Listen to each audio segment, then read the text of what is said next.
And we're back with Cory Scheer for part 2. Let's get into it. So what is TrustCentric all about? Yeah, well, we started TrustCentric 3 years ago.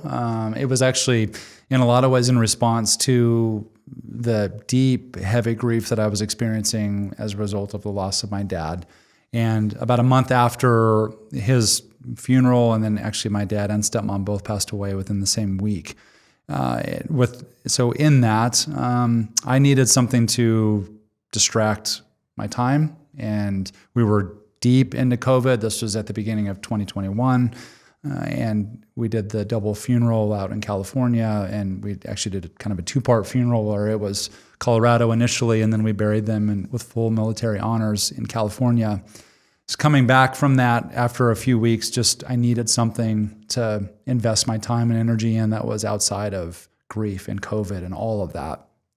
And so I had several ideas and thoughts spinning around in my brain. I had some journals full of notes, but I never really formalized that. And so I made the decision to start something, and honestly never thought of myself as an entrepreneur. And still, I think, trying to define what that actually means. I think I've always been entrepreneurial, as somebody who likes to reform things and see changes, but the thought of starting my own business was a fairly new concept for me. And so because of that, I started dipping my toes in the water. It wasn't like I jumped in full time. And so for a couple of years, really did this very much on the side and didn't have a whole lot of confidence. I don't think I necessarily even wanted to do it full time. But as things progressed, as I continued to move into this work, as I continued to meet with leaders and understand the significant challenges that they were facing, understanding their workplace culture, understanding how to build trust in ways that were practical, understanding how to shape culture in a way that is so much deeper and much further beyond Pizza Party Fridays and Employee of the Month parking spots and $5 movie tickets and cookies in the mailbox. Like all of those, honestly, trite approaches, they don't work. So one of the things that I was so grateful for in my doctoral work is the theoretical framework that I used in order to run all of my doctoral research through was a theoretical framework that had to do with trust. And what they found was, of course, every company wants loyalty with their customers. We know that. And then if you think about what creates loyalty, well, companies have to create a value proposition.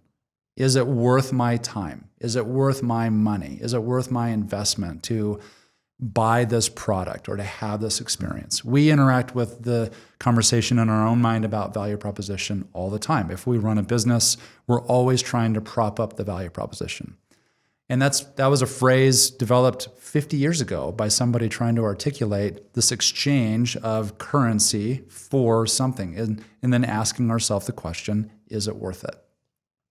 But what they found in that initial research from 20 years ago was even before value, in the relational exchange that occurs in an attempt to gain loyalty from people, what is a primary driver of that value and loyalty is actually trust. Mm-hmm. So what they found was actually value was the mediator between trust and loyalty. Mm-hmm. So you may have the very best value proposition in the world, but if you are not trusted by your customers, no one will ever purchase it. Or you may be the most trustworthy individual or trustworthy company, and even if your value proposition is mediocre, people are still going to probably be loyal because it started with this critical, universal, foundational truth of trust. So I was really interested in this framework. I used it for my doctoral work. It bore itself out in my own qualitative research in the higher ed space. And one of the things I found was, that relational dynamic of trust, it creates such a loyalty dynamic. Yeah. And as a result of that, I continued these conversations, and I thought, what would it look like if I were to formalize some of my doctoral research and walk alongside organizations who may need some help? So I partnered with an incredible friend and a brilliant researcher named Kurt Bartolich, who lives actually here in the Overland Park area. And he's been doing brand repositioning research for a long time. He has a company called Brand Certain, but his brand repositioning is not on the creative side initially. He does the quantitative assessment. So he's doing all of the really critical work underneath a brand to know what the attitudes of people are towards that brand. And then he aligns the attitudes towards the reality of the operation. And then the operation can express itself through creative assets like logos and slogans and websites and all of that. But where he starts is understanding the data behind a brand and then helps organizations reposition. So last year, he invited me to co-author he does a national study every 2 years about brand. And he invited me in to say, would you write all of the trust questions? So on the other side of the survey, where I'll look at brand on the outside of the organization, you write the questions for internal dialogue of what's going on within the organization around trust. So we co-authored this national research. It's called the National Survey on Brand and Trust. He sent it out. It went out to 1,800 people. It's 99% confidence level. This is what Kurt does all the time. So the survey is incredibly well done and very valid and trustworthy. Of course, it has to be trustworthy. So we got this research back, and we were just blown away at some of the implications of the research. And we've got 100 slides worth of data that we have access to, but there were 2 or 3 things that really emerged from the data that has become really the genesis of me wanting to do this full time. So the first one is over half of employees do not have a high level of trust for their leaders in the organization. So imagine being a CEO or a leader or a team manager or team leader or whatever the case may be, understanding that on average, half of your employees do not have a high level of trust. It's like, okay. The next one is that when the level of trust drops within an organization, employee retention, employee advocacy, employee productivity, and overall workplace culture, it plummets. And it drops off of a cliff. And then the third data point that was so staggering is this interesting dynamic that is the perception of trust between leaders of an organization versus frontline employees, where leaders naturally have a much higher elevated perception of trustworthiness within the organization than frontline employees do. And that we dimensionalized that. So we wanted to understand what is the difference between their two perceptions. And that gap, that difference is 31%. So you, as the CEO of your organization, you may think that things are great, 8 out of 10. But what the data suggests is that the people who are furthest away from influencing decision or culture, but they're still a part of your organization, they may be at a 5 out of 10. So that gap, you start understanding and thinking about the implications of operating day in and day out, every hour of every day, working hours, where you've got a gap of 30%. And then thinking about if you were to drive a vehicle with 30% less horsepower, how would that experience be for you? So that data, coupled with this framework of understanding that when we're operating with low levels of trust or suboptimal levels of trust, it's going to affect our ability to create value internally and externally, which is going to affect our ability to create stronger loyalty. So that data, when we got that back, it was like the light bulb for me of saying, we've got to go take this data and we've got to go share it with other people. And then that resulted in me developing an internal organizational trust assessment, which now I deploy with my clients. And we have a better understanding of the current levels of trust within the organization so that we can define reality, we can look at the blind spots, we can identify the gaps, and then we can do something about it. And that's the key is you cannot take action on things that you don't know the truth of. Yeah. You can't do it. So let's look at the truth. It's there whether you measure it or not. Yeah. Bad workplace culture, it is there whether you shine a light on it or not. We might as well look at it. Let's apply a framework that we know works, which is we call it the structure of trust. And then let's take the data plus the structure of trust and let's build a plan and do something about it. And so that's what we do. That's our process Whether it's in a keynote speech or a workshop or a longer term engagement, we use data, we assess, quantitative or qualitative, we apply the framework because it works, and then we build a plan. And we turn trust that is, something that is often theoretical or ethereal, and we turn it into something that is tactical and you can measure. And our goal is we want to help organizations make trust something that is a standalone key performance indicator versus optional based on the personality of the team or the leader. It cannot be optional. We know that to be true from the data. So let's start making it not optional. And that's what we do with the organizations that we serve. What do you think the most common reason is the team, the employees don't trust the leader or the leaders? Well, that's a great question. We actually know what those top things are because we asked. And kind of backing up a little bit, what the framework says, the structure of trust says, is that there are 3 building blocks to trust. So there's lots of books, articles written about trust, and they're great. What we have found is that the simplest version of that, and one that we know is true from the data, is that trust is broken out into 3 building blocks, and you have to have all 3 in order for an organization to be trustworthy or a relationship to be trustworthy. The first one is competence. You've got to be good technically at what you do, whether it's your technical skill, your time management, your leadership competency, your project management competency, your communication competency. When you get onto an airplane, that pilot, those 2 pilots, they need to be competent. Like, it doesn't matter if anybody else on the plane is not competent at anything. You just need the pilots to be competent. So you can't fake it till you make it. You cannot. and so we hire typically based a lot on just competency. Resumes are pictures of competency typically. So we're a competency-based culture when it comes to hiring. So the second building block, equally as important as competency, is problem solving. And problem solving is something where it's not just the act of or the process of problem solving, it's the ability to identify the right problems to solve. And so we have to be competent problem solvers. But it doesn't stop there. There's a third and the hardest building block for organizations to strengthen is caring for others.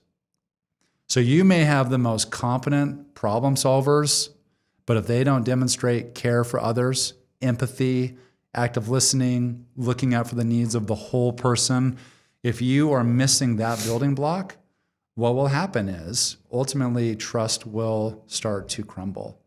And it is not sustainable. And I use the analogy when I share this that, if you are a .333 hitter in Major League Baseball over the course of your career, you're going to the Hall of Fame. Yeah. .333. But in relationships, in business, in teams, and the work that we do, if you bat .333, if you only have one of those 3 building blocks, you're not going to the Hall of Fame. You need to probably either change or leave. Yeah. And what is so eye-opening, I think, for organizations is when they start evaluating themselves through that lens of, am I being fully competent? Am I identifying the right problems to solve? And do I have a good process? Am I demonstrating care for others? Am I doing all 3 of those things, starting with myself? Then how is the team? How is the organization? And not only on the people side of the business, but also your policies, your programs, your procedures. So trust manifests itself in 2 realms, people and policies and practices. So you may have the most amazing, trustworthy people, but if they are trying to sell a product or run a program or carry out a policy that is inherently not trustworthy, the program doesn't demonstrate care, it's not solving a problem, or the product is not competent to meet the needs of the customer, it doesn't matter how trustworthy your people are. If the other side, the other realm of the organization of policies and practices is not trustworthy,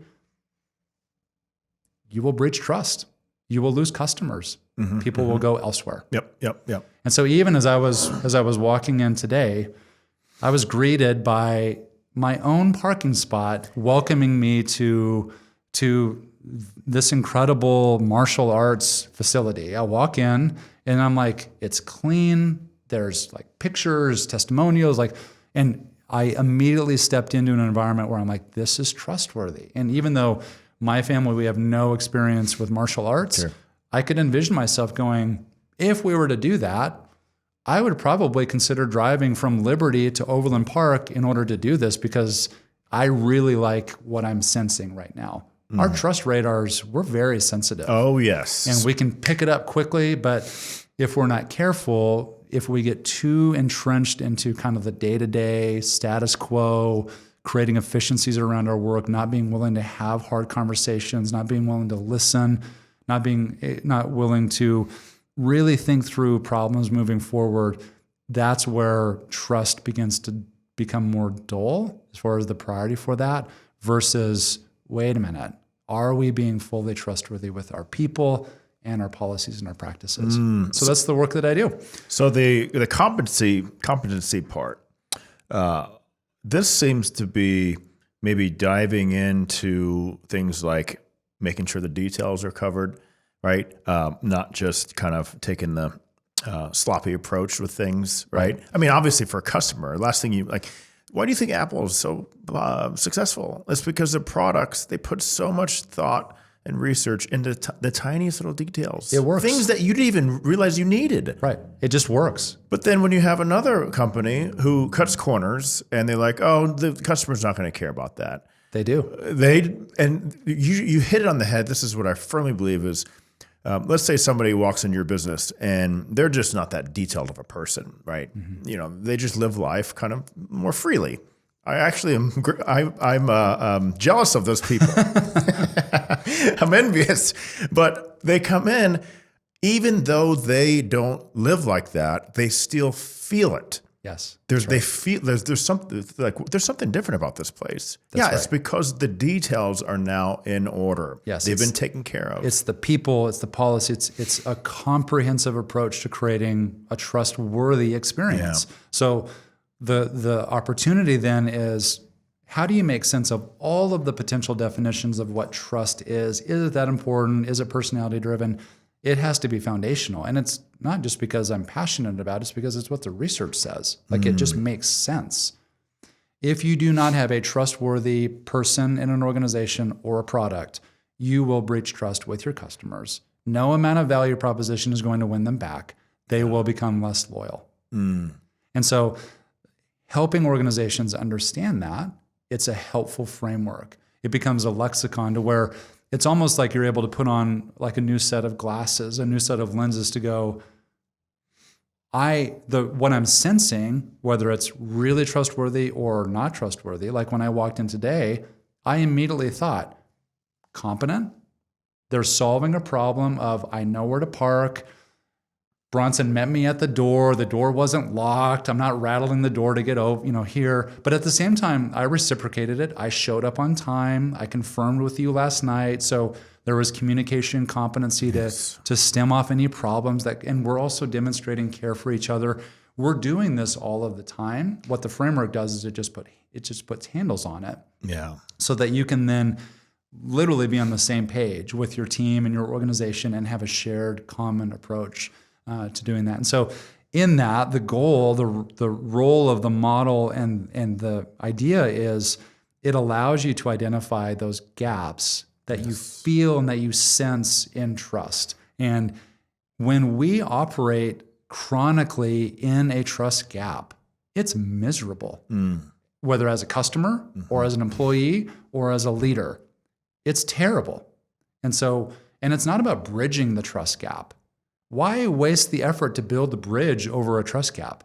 Close it. Close the gap. Yeah. And you can do that by becoming more competent, more problem solving, and demonstrating more care for others. So you're doing work with companies not just for their internal culture, but you're also helping them with their customers. So the direct work that I do is all internal. Okay. But we apply it to their internal dynamic, but then also, yes, we then apply, it's the same model that applies to their customers as well. Yeah. But where my specific area of work is within organizations. It's within employees and teams and leaders.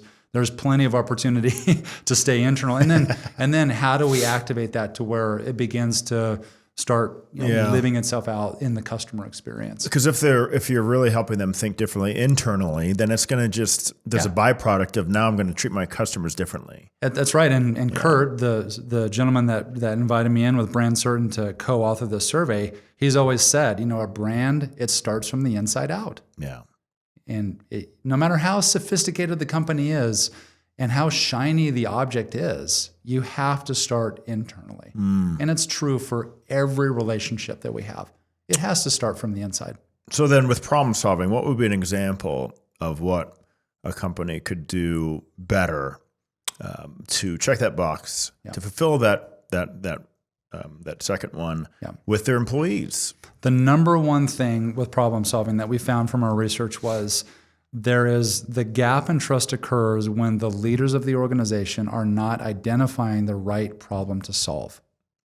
So they may have an incredibly robust and aggressive problem-solving process, but employees are going, but that's not the problem to solve. Like, we've got a lot of energy and effort towards that. Maybe it was a past problem to solve.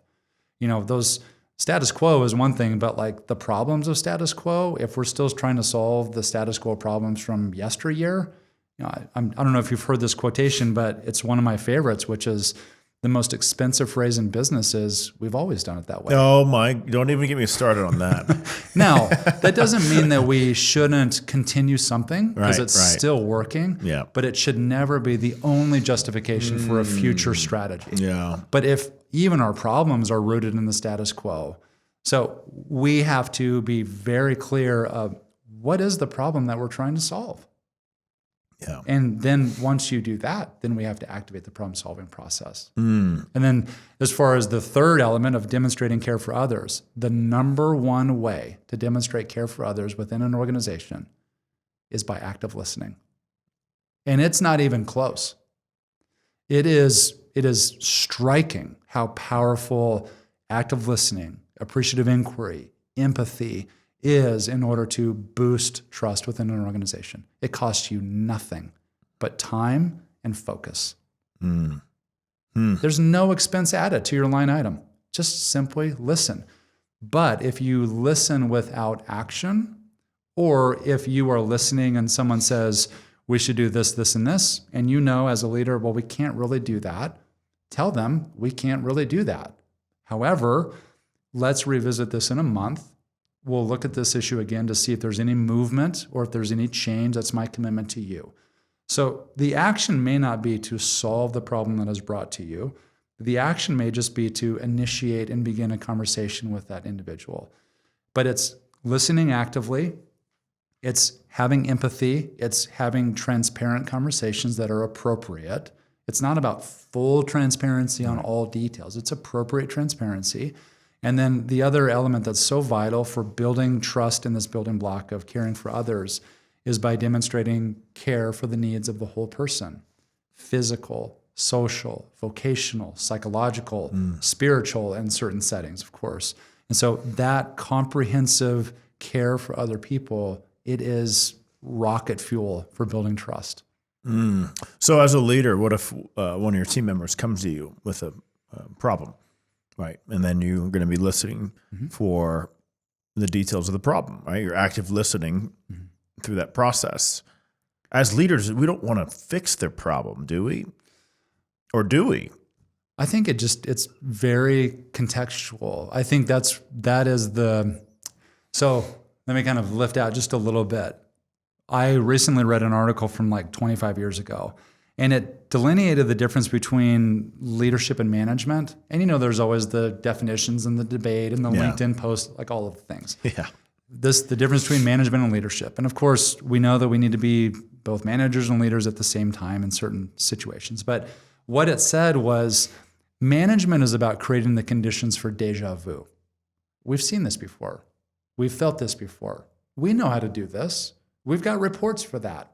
We have a structure for that. It's deja vu. It's intentional, like we're creating those conditions. But leadership is about creating the conditions for vujade. And so people ask me, like, is that a real term? It is, actually. And what vujade is, it's being mindful of what has occurred in the past, but being willing to create conditions for the new. Yeah. And I love the delineation between those two where, so in that, when we're listening actively, some of the things that maybe as we lead a person through that conversation, obviously by listening first, we can lead them to a point where maybe we're helping them create the conditions for vujade. Whereas opposed to them going back to, they're back in the house of pain again, deja vu, like they're decorating the whole thing. Hey, what would it look like if? Has anyone ever asked you this? Are you happy right now in your current role? What's causing you most stress inside the organization and maybe outside of the organization? What are some ways that I could support you? What's a good next step? Vujade. You're leading them to a new kind of framework, a new reality. That's what active listening is all about. It's not just nodding your head, taking notes. That's not active. That's hearing them, but that can be perceived as transactional. It's, no, I'm listening. I'm learning. You're actually by listening, you're creating your own conditions of vujade for your own self as well. Right. This is a new thing that we're experiencing. But that level of intentionality, what our research shows, it is the hardest building block right now for people to build. It is the weakest building block for most organizations. The problem solving? The care for others. Oh, care for, yeah. But the opportunity is simply by starting with listening, you can have a dramatic impact on your team. So how does Scripture apply? Like in the workplace, maybe with trust? Oh, I mean, when we think as people of faith, it's all about the truth. And is the gospel trustworthy? Yes. Is it competent? Does it solve a problem? Yes, a pretty big one. Did Christ demonstrate care for others in ways that was never before seen and never seen since? Yeah. So, of course, it applies because it is the most trustworthy experience. He's the model. If you want to know how to increase trust, just be like Jesus, right? Isn't that what we're called to do, is reflect Christ? He is the model. And so in that's the deeper current for me and I think where it activates people, it's like the light bulb, it clicks. It's like, I've never thought about trust in that way. And it's a gift to be able to share that with people. And then to like say, let's roll up our sleeves and do something about it. Yeah, it's interesting. It's, hey, how do we increase trust in our company? Well, have you ever heard of that Jesus guy? Be like him. Yeah, very good model, yes. How are you integrating your faith in your new venture now? Well, obviously there are certain situations and contexts where you can't express it in a way that is as direct as being on staff in a church. Yeah. But how I show up, how I live it out, how I express my behaviors, how I am, am I trustworthy? Or is my communication, is how I'm caring for others? Am I demonstrating empathy? Am I walking alongside people truly for their best interest, to where my hope is that people feel like this is a different company and these are different people and there's something else there. And resting in that, knowing that now as somebody who is representing Christ in the marketplace, understanding there's such a tremendous need, and my posture is not about telling, my posture has to first start with listening. And so for me, it's about daily living out my faith, but doing it in a way that is appropriate and appropriately challenging for people, but also does not turn people away because they feel like I'm talking at them.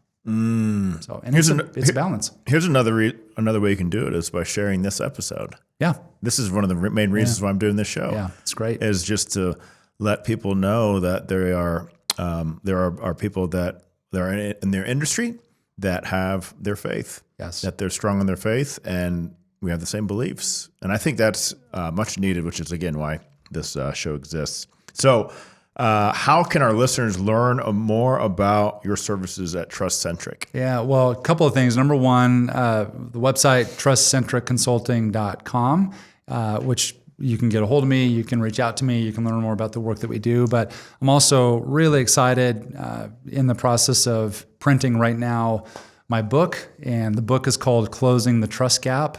My wife was the one that came up with the title, and I had a different title, and she was like, why don't you just call it Closing the Trust Gap? And I just finished it. It's being printed as we speak. It launches on Amazon on December 1st of this year. And if people are interested, they can order it even now as in a pre-release at it's trustgapbook.com is the website. So trustgapbook.com, but TrustCentricConsulting.com is how to get a hold of me, and would love to chat more with people if they're interested in some of the work that we do. And at a minimum, would love people to check out the book. I think it's going to be really helpful and practical, and it's, I think, going to be a tool for people to help their teams and also themselves lead in a way that is more trustworthy. Well, I already got my pre-order in. Looking forward to reading that one. Thank you so much, Mr. Scheer, for coming on. If you guys are interested in having Cory do a speaking engagement, or even come into your business and help with the trust in your culture, then please reach out. Thank you, sir. Thank you very much. It's been really an honor and privilege. Thank you.